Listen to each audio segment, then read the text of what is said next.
A wild race in Phoenix sets up Brad Keselowski for perhaps his first championship, but all anyone wants to talk about is Jeff Gordon and Clint Bowyer.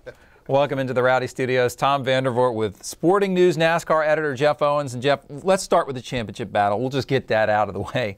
Jimmie Johnson wrecked, but what was most surprising to me about it was that he wrecked because he melted a bead on his tire. Yeah, a mistake by them. You could say it's a fluke thing that happened, but his car was too tight. They struggled all day long to get the handle on that car. Here's what I think happened. Brad Keselowski was better than him all day and was going to beat him. You know, he was 5, 6, 7 spots ahead of him all day long. They're cranking on that car, trying to make it better, trying to catch Keselowski. The car's too tight. They pushed it too far, and it melted a bead, caused him to blow a tire.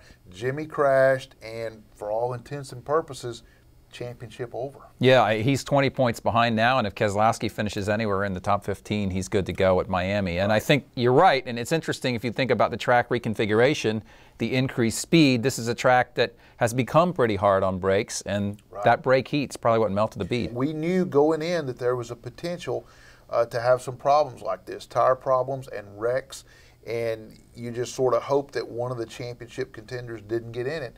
Turns out it's the leader, and now we got a whole new championship scenario, and we may have a new champion for the first time since, what, 04? Yeah, it's been a while. Now, let's talk about the fight and the wreck that caused it. Clint Bowyer and Jeff Gordon. And look, when you get into one of these things where Jeff Gordon is taking you out intentionally, and there's no doubt that's exactly what happened. He waited for Clint Bowyer, took him out.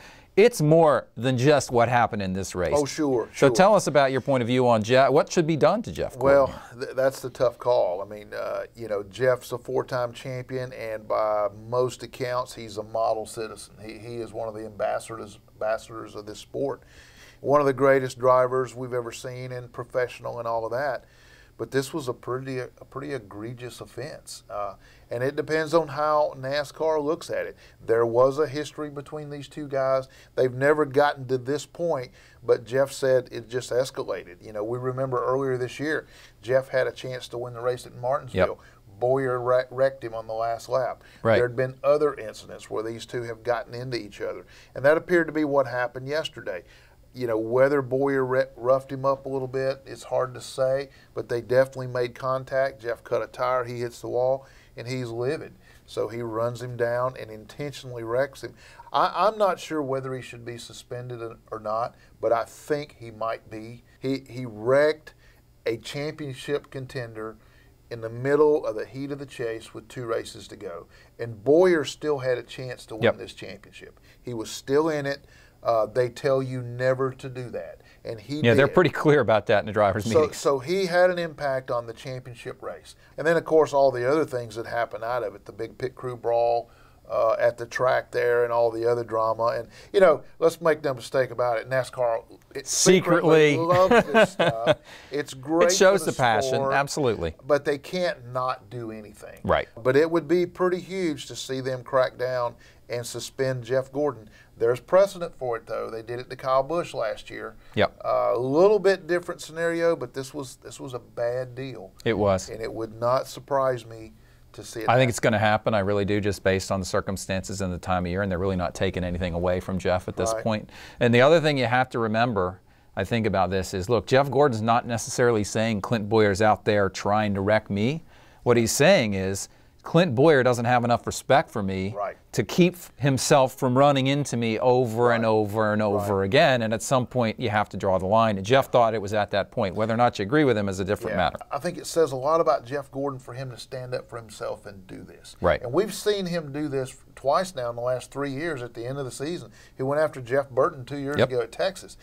He gets tired of being disrespected and people running over him. And I think that's part of the frustration of him being toward the end of his career. And wanting to win that fifth championship. And he's just had a horrible season. Everything that could go wrong for the guy has. And now it comes down to the end of the year. He's got a good car again, and this guy wrecks him.